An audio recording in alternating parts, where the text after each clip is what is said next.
ओम नमः सिद्धम। ओम नमः सिद्धम। ओम सजात्म स्वरूप परम गुरु शुद्ध चैतन्य स्वामी ने नमः। सच्चे धर्म के स्वरूप को समझने का प्रयास किया। त्रिविध आत्मा के स्वरूप को समझते हैं। व्यवहार की अपेक्षा से आत्मा के तीन भेद बताए जाते हैं। पूज्यपाद स्वामी के समाधि शतक में भी इसका बहुत अच्छी तरह से वर्णन किया है और यहाँ गद्य पद्य के माध्यम से समझने का प्रयास करेंगे। आत्मा त्रिविधि प्रोक्तम च परु अंतरु बहिरप्ययम परिणामम जम च तिष्ठन्ते तस्यास्ति गुण संयुतम। गुरुदेव तारण स्वामी आत्मा को तीन प्रकार का बताते हैं, जैसे सभी भावलिंगी मुनि व्यवहार की अपेक्षा से बताते हैं। बहिरात्मा, अंतरात्मा, परमात्मा।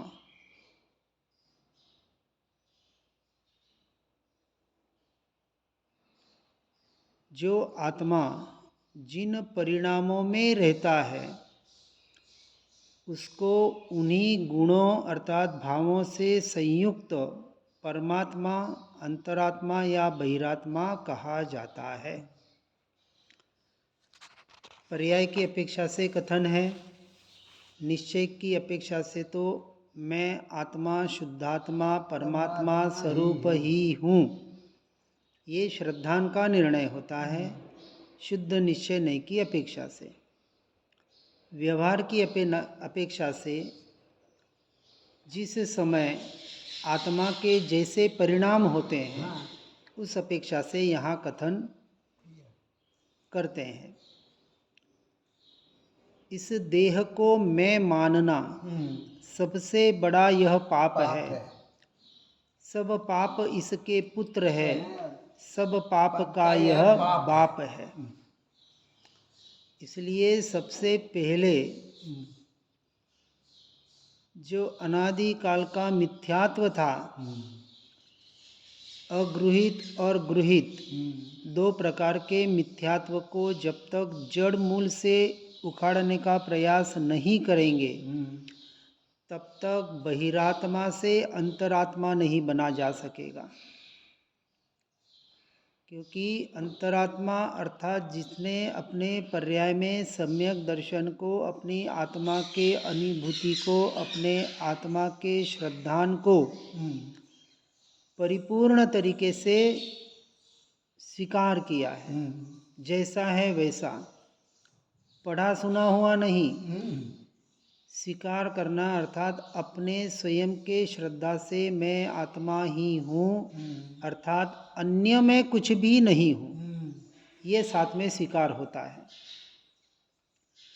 जैसे मैं सुखी हूँ अर्थात मैं दुखी नहीं हूँ, ऐसे जैसे आस्ति में नास्ति और नास्ति में आस्ति छुपी हुई है, जैसे मैं स्वस्थ हूँ अर्थात रोगी नहीं हूँ, अर्थात मुझे रोग हुआ है अर्थात मैं स्वस्थ नहीं हूँ। तो बीमार आस्ति में नास्ति, नास्ति में आस्ति, एक अपेक्षा से मान्यता में क्या लेना है कि जब ये टंकोत्कीर्ण हम श्रद्धान कर रहे हैं, निर्णय कर रहे हैं कि मैं आत्मा ही हूँ अर्थात आत्मा की क्रिया, आत्मा के परिणाम, आत्मा के गुणधर्म सो मेरे हैं, अन्य मेरे नहीं है। अर्थात इसका जब तक यथार्थ श्रद्धान नहीं होगा तब तक आत्मा मोक्ष मार्ग का अधिकारी नहीं है। जब तक आत्मा अपने परम पुरुषार्थ को निज बल से प्रकट कर अनादिकालीन कर्म निमित्त जन्य विभावों और विकल्पों से अपने को नहीं निकालता नहीं निकालता का अर्थ श्रद्धान समझना। निश्चय नहीं यहाँ क्या कहेगा, मैं वहाँ घुसा ही नहीं तो निकालने की जरूरत कहाँ है, ये निश्चय नहीं, श्रद्धान का विषय होगा। लेकिन व्यवहार की अपेक्षा से, पर्याय की अपेक्षा से पररूप परिणमन हो रहा है। मोह राग द्वेष रूप आत्मा का परिणमन जीव का ही हो रहा है। इसलिए ये जो अब क्यों हो रहा है, आत्मा मैं यदि त्रिकाल शुद्ध हूँ, मेरी पर्याय भी हर समय मुझ में ही शुद्ध शुद्ध शुद्ध रूप से ही परिणमित हो रही है, तो ये विपरीत विभाव रूपी परिणाम क्यों हो रहे बताओ। व्यवहार भी परिणाम। हाँ, वैभाव के परिणाम क्यों हो रहे हैं, हो रहे हैं, हाँ, पर क्यों हो रहे हैं, क्योंकि आत्मा में विभाव रूप परिणमित होने की भी एक शक्ति है, ये गुण। जैसे समय सार जी में अमृत चंद्राचार्य ने 47 शक्तियों में एक वैभाविक शक्ति बताई। ये भी एक शक्ति है, यानी भले विभाव रूप परिणमन हो रहा है, उसे भी आत्मा का गुण कहा। यदि वो आत्मा का गुण नहीं होता तो आत्मा कभी विभाव रूप हो ही नहीं सकता, मोह राग द्वेष रूप परिणमित कभी हो ही नहीं पाता। लेकिन आत्मा में ऐसी एक शक्ति भी पड़ी है जिसे वैभाविक शक्ति कहा, कि जब वो अपने पर को जानता है, पर को मानता है और अपने श्रद्धा को मलिन करता है। अब ये व्यवहार का कथन चलता है, करता है का मतलब एक्चुअली होता है, यहाँ समझना बराबर। क्योंकि पर्याय स्वपर को जान रही है और श्रद्धा गुण कहाँ एकत्व कर रहा है, जहाँ आत्मा जिसको जानता है, जिसको देखता है और चारित्र उसमें लीन होता है। तो मैं भूल से ये मान रहा हूँ कि मैं पर का ज्ञाता दृष्टा हूँ। अब देखो, एक बात तो मान ली, मैं साक्षी हूँ, मैं ज्ञाता दृष्टा हूँ, मैं देखने जानने वाला हूँ। ये हुई प्रारंभिक बहुत नर्सरी की, यानी एक सिर्फ मोक्ष मार्ग में प्रवेश की अवस्था। लेकिन अब यहाँ कहते हैं कि किसको जानने वाला हूँ। तो प्रारंभिक में अभ्यास पर का कराया, लेकिन अब यहाँ श्रद्धान कराते हैं कि परद्रव्य परभाव मेरे ज्ञान में झलकते हैं, जानने में आते हैं, मैं उसको जानने वाला नहीं हूँ। तो किसको जानने वाला हूँ, तो कहा हर समय मैं स्वयं से स्वयं को ही जानने वाला हूँ। इसका हमें श्रद्धा में इतना पक्का निर्णय करना है। अब इसके आधार पर कहेंगे कि आज दिन तक मैंने आत्मा ने परद्रव्य परभावों को जाना ही नहीं, जान सकता नहीं, ऐसा मेरा स्वभाव है। ऐसे स्वभाव के लक्ष्य से बहिरात्मा से अंतरात्मापने में प्रवेश होगा।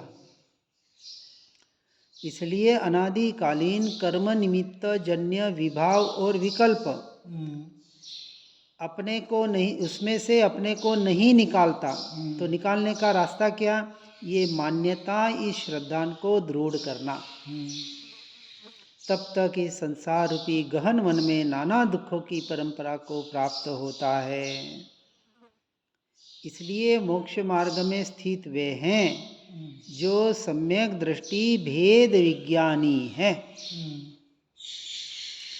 सम्यक भेद विज्ञान से ही सम्यक दर्शन पाए। इसलिए समझना, पहले गुणस्थानक से लेके 12वें गुणस्थानक तक ये भेद ज्ञान, भेद विज्ञान चलेगा। पहले गुणस्थान से 12वें गुणस्थानक तक वेद विज्ञान चलेगा। बिल्कुल। आचार्य अमृत चंद्राचार्य देव ने अपनी आत्मख्याति टीका में इस बात को डंके की चोट पर स्पष्ट उनके सूत्रों के आधार पर कहा है। हम सिर्फ सूत्र का भाव बता रहे हैं, ठीक है। तो यहाँ कहते हैं, तो पहले से एक वाक्य लिया था जिस पर हम आज रात को भी चर्चा करने वाले हैं, ज्ञान क्रियाभ्याम मोक्ष। ज्ञान की क्रिया से पहले से चौथे गुणस्थानक तक सम्यक दर्शन होगा और ज्ञान सहित क्रिया से पहले से 12वें गुणस्थानक में साधना होगी। अब फर्क क्या है ज्ञान की क्रिया और ज्ञान सहित की क्रिया, दोनों के क्रिया में यहाँ अंतर समझना। ज्ञान की क्रिया और ज्ञान सहित की क्रिया, ज्ञान सहित क्रिया। हाँ, ज्ञान की क्रिया में सिर्फ सम्यक दर्शन का पुरुषार्थ होगा। अच्छा। क्योंकि पहले से चौथा गुण स्थानक सम्यक दृष्टि का है, तो पहले सम्यक दर्शन प्रकट करना सबसे पहले से पहला ये कर्तव्य है। वीरती की अभी कोई यहाँ बात नहीं है, नहीं। ठीक है ना। तो वीरती आप है या नहीं है इससे सम्यक दर्शन का कोई लेना देना नहीं है। अब यहाँ इस बात को समझना, जैसे सिंह की पर्याय में कोई वहाँ वीरती नहीं थी, कोई शुद्धि का पालन नहीं था, कोई रात्रि भोजन या मांसाहारी का त्याग का वगैरह कोई यम नियम भी नहीं था। अपेक्षा से समझना है कि फिर भी सम्यक दर्शन उस महावीर स्वामी के जीव को सिंह की योनि में प्राप्त हुआ, ठीक है। अब समोसरण में पशु पक्षी को भी सम्यक दर्शन प्राप्त होता है। चारों गति में सम्यक दर्शन की प्राप्ति बताई है। अब वहाँ विचार करना, नारकी तिर्यंच कौन से आपके बाहर के वृत्ति और शुद्धि का पालन करते हैं, बात को अपेक्षा से समझना है। इसलिए यहाँ बात बता रहा है कि मोक्ष मार्ग में जो स्थित है और जो सम्यक दृष्टि है वह नियम से भेद विज्ञानी है। चौथे गुणस्थानक तक सिर्फ भेद विज्ञान का जब तक जोर नहीं रहेगा, अन्य को अर्थात देखो ये भी एक कथन आता है, आचार्यों की एक एक कथन कर रहा हूँ। जो जागता निश्चय में सो सो रहा व्यवहार में, जो जाग रहा व्यवहार में सो सो रहा निश्चय में। तो जब तक व्यवहार में जीव उलझा है तब तक वो निश्चय में नहीं है। भले वो अपने आप को माने, वो बात अलग हो गई कि हम तो व्यवहार करते करते निश्चय में रहते हैं। ये कथन अपने आप को भटकाने वाला है, ठीक है। निश्चय के बगैर व्यवहार होता ही नहीं है, व्यवहार से कभी निश्चय नहीं आता है, ये हमारे ज्ञानी पुरुषों का कथन है। और जब आत्मा अपने चित्त में कोई विकल्प न करे और निर्विकल्प स्वानुभूति में लीन हो, उस समय आत्मा ही परमात्मा है। आत्मा ही परमात्मा है। कब? अभी बोलने से नहीं, जिस समय ये सुनकर समझकर इस जीव ने निर्णय किया और जब निर्विकल्प स्वानुभूति में लीन हुआ, तब वो आत्मा परमात्मा स्वरूप है। अभी नहीं, अभी हम सिर्फ बोलने में हैं, अभी श्रद्धान पक्का नहीं हुआ है। श्रद्धान पक्का होने वाला जीव, सम्यक दृष्टि जीव, परद्रव्य पर भावों से हटेगा ही हटेगा, अर्थात संसार से वैराग्य उसे प्राप्त होगा ही होगा, ये नियम है। और यदि वैराग्य नहीं आ रहा है तो सिर्फ तोता रटन चल रहा है, क्योंकि ज्ञान का फल वीरती बताया। अब वीरती भी दो प्रकार की कल हमने समझे ना, एक वीरती अर्थात मन वचन काया से परद्रव्य पर भावों से छूटना, और एक वीरती का अर्थ होता है वैराग्य, अर्थात संसार के प्रति औदासीन्य वृत्ति आ गई, उदासीनता आ गई, उसके क्षण भंगुर का एहसास हो गया, संसार के नश्वरता का एहसास हो गया, तो जीव वहाँ से छूटकर एकमात्र स्वरूप और स्वभाव का आश्रय करके उसमें ही लीन होने का प्रयास और पुरुषार्थ करेगा, ठीक है। इस बात को यहाँ विशेष रूप से बताने का प्रयास किया है। अब यहाँ संसारी बहिरात्मा की अवस्था कैसी होती है, इसको इस काव्य के माध्यम से समझने का प्रयास करते हैं। जिस जीव की इस देह में एकत्व की है मान्यता, वह कहलाता बहिरात्मा निज रूप को नहीं जानता। जड़ देह से एकत्व की ग्रंथि को जो न खोलता, मिथ्यात्ववश बहिरात्मा चारों गति में डोलता। बहुत स्पष्ट परिभाषा बता दी कि जिसकी अभी भी इस देह में एकत्वपना है, मैं और मेरापना है, चाहे वो आत्मा परमात्मा की बातें पढ़ रहा हो, सुन रहा हो, उनके लिए ही ये बात है। क्योंकि जो पूरा मिथ्यात्वी है, जिसे आत्मा परमात्मा की बातें सुनने पढ़ने को भी नहीं मिल रही है, वो तो इस बात को समझ ही नहीं पाएगा, कभी समझ नहीं पाएगा, अभी उसका उदय नहीं है। लेकिन जिनका पुण्य के उदय से ऐसे गुरुओं से, ऐसे शास्त्रों से संपर्क हुआ, और जब उनके द्वारा ये पढ़ने सुनने में आया, उसके बाद भी जिसकी देहात्म बुद्धि पड़ी हुई है, अब समझना, देह में जिसने जीव में एकत्व किया अर्थात देहात्म बुद्धि, और देहात्म बुद्धि छुड़ाने के लिए अनेक प्रकार के उपाय किए जाते हैं। 22 परिशह को सहन, 22 परिशह सहन होना, ये मुनिराजों के सहज परिणाम है।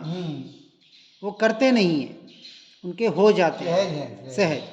परिशह उपसर्ग सहन करना, ये उनकी क्रिया, उनका कार्य नहीं है। परंतु चौथे और खास करके 5वें गुण स्थानक में इसका अभ्यास किया जाता है। यहाँ किया जाता है, वहाँ होता है। छठे में होता है, 5वें में उसको किया जाता है।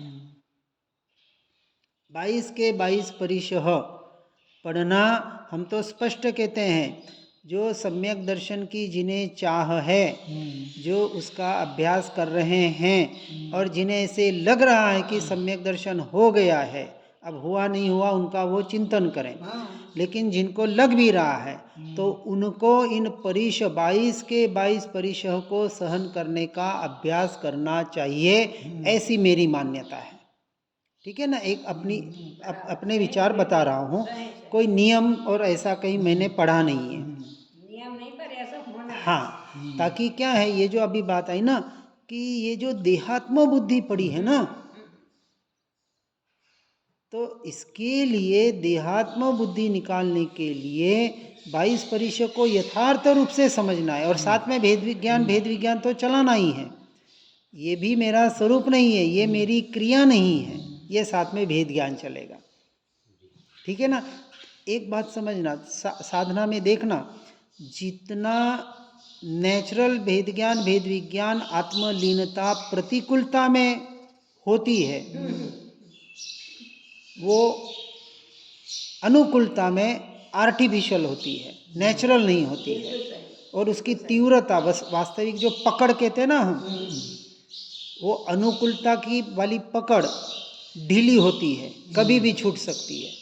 और प्रतिकूलता वाली पकड़ एक बार पक्की हो जाए तो उसे कोई छुड़ा नहीं पाएगा, कोई छुड़ा नहीं पाएगा। क्योंकि परीक्षा तो प्रतिकूलता में होती है ना, अनुकूलता में अभ्यास होता है। अनुकूलता में अभी हमारा शरीर अनुकूल है, कोई रोग नहीं है, कोई तकलीफ नहीं है, इसमें यदि हम अभ्यास करेंगे इन परिशहों का, और जब वास्तविक रोग आएगा, शरीर में वेदना आएगी, ऐसे कोई प्रसंग होंगे, उस वक्त आप क्या करेंगे? शरीर रोगी होगा, 8-8 दिन 15-15 दिन हॉस्पिटल में लोग नहाते नहीं हैं, उस वक्त क्या आप धर्म कर पाओगे कि नहीं? नहीं करो। एक मक्खी भी लखवा हो जाएगा, एक मक्खी भी हम उड़ा नहीं पाएंगे, वेदना होगी, वो सब सहन करना पड़ेगा। उस वक्त क्या करोगे? अभ्यास रहेगा अभी तक।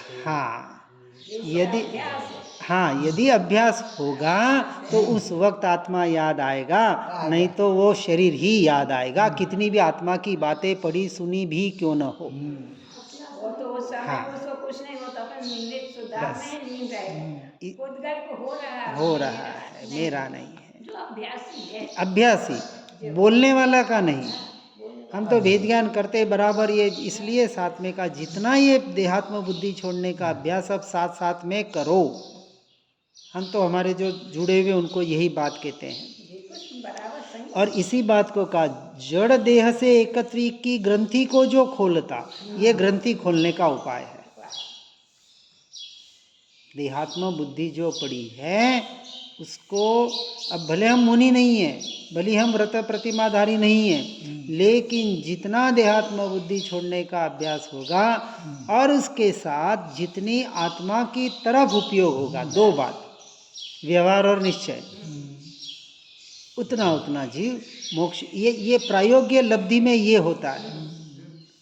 प्रायोग्य लब्धि में आपने बहुत पढ़ लिया सुन लिया, अब शास्त्रों की भी जरूरत नहीं है, किसी गुरु की भी जरूरत नहीं है। अब स्वयं ही स्वयं का देव, स्वयं ही स्वयं का गुरु, और सारे शास्त्र भीतर से खुलेंगे। जिन्होंने भी शास्त्र लिखे, हमारे भावलिंगी संतों ने, महापुरुषों ने, कहाँ से लिखे? अपने ज्ञान, उन्होंने भी पढ़ा सुना, उसके आधार पर अभ्यास किया, साधना की, और साधना में जो प्रकट हुआ वो लिखा। अब पढ़ने का समय नहीं है, अब गुणने का समय, गुणने का समय है। गुणने का समय है।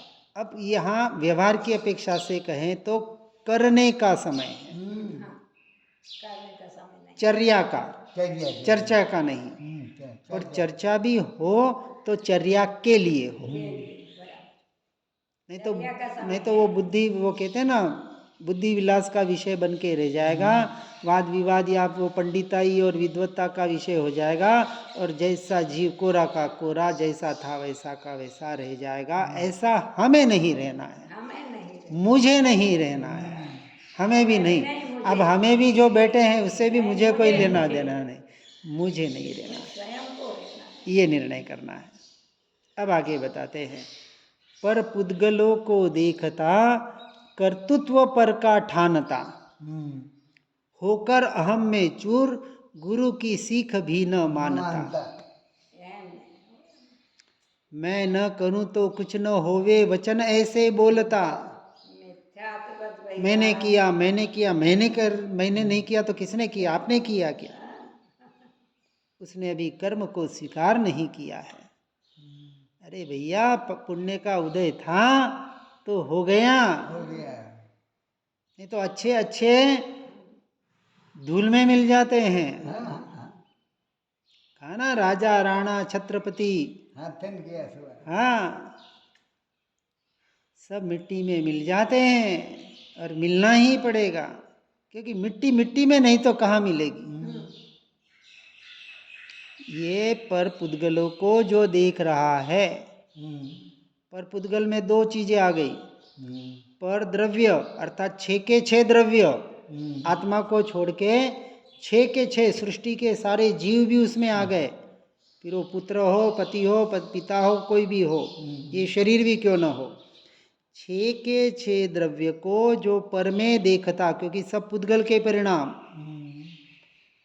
तो पर द्रव्य और उसके निमित्त से होने वाले मेरे आत्मा के पर भाव, अर्थात मोह राग द्वेष के भावों को भी पुद्गल के श्रेणी में रख दिया, अर्थात पर के श्रेणी में रख दिया, अजीव के श्रेणी में रख दिया, जो भी कहो, क्योंकि मेरा स्वरूप नहीं है, मेरा स्वभाव नहीं है, और जो मेरा स्वभाव नहीं, जो मैं नहीं, वो मेरे लिए अजीव है, चाहे मेरे भाव भी क्यों ना हो।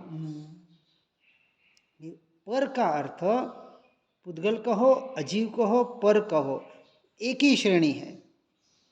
और ऐसे पर के पुद्गलों में जो अपने कर्तृत्व को ठानता है, मैं और मेरापना करता है, वह जीव कैसा है? अहम में चूक चूर है, अहंकारी है, अहम में चूर हो जाता है। हाँ, मैंने धर्म किया, मैं ऐसा करता हूँ, मैं इतना पालन करता हूँ, मैंने इतनी तपस्या की, मैं इतना स्वाध्याय करता हूँ, मैं कराता हूँ। धर्म के नाम पर भी अपने आप को ठग रहा है। वह देवगुरु शास्त्र के सिख को यथार्थ स्वीकार नहीं कर पा रहा है। 8 प्रकार के मत बताए ना, 8 मद आत्मा कितने 25 गुणों में आते हैं ना। आती 8 मद 6 अनायतन, तीन मूर्ता हाँ 3 अनुदेशन 3 मूर्ता और ये जो भी 25 गुण जो बताए। शंकादि दोष से हाँ 8 शंकादि दोष, 8 और 8 16 तो यही हो गए। और 6 वो 3 वो और 1 वो, 3 मूर्ता, ये 25 हो गए। इन दोषों को तो 8 मद में ये आ गया मिथ्यात्व। मैं नहीं करूँगा तो कैसे होगा, मैं नहीं जाऊँगा तो क्या होगा, मेरे दाग में कौन आएगा। अरे भाई तू मरने के बाद देखने आएगा क्या कि कितने मेरे दाग में आए। इसलिए इस बात को यथार्थ रूप से समझना है कि इसमें कहीं भी ऐसा जीव बहिरात्मा कहलाता है और हमें उसे बचना है। बचने का हम बच रहे हैं, बहुत अच्छी बात है। जो नहीं बच रहे हैं वो बचने का प्रयास करें और इस तत्व को यथार्थ रूप से समझकर यहाँ से निकालने का पुरुषार्थ करें। इसी भावना के साथ ओम नमः सिद्धम। जिन वाणी के ज्ञान से हो सम्यक श्रद्धान, हो चारित्र महान उर पाऊं पद निर्वाण। या वाणी के ज्ञान से सूझे लोकालो, सो वाणी मस्तक नमो सदा देत हूँ धो।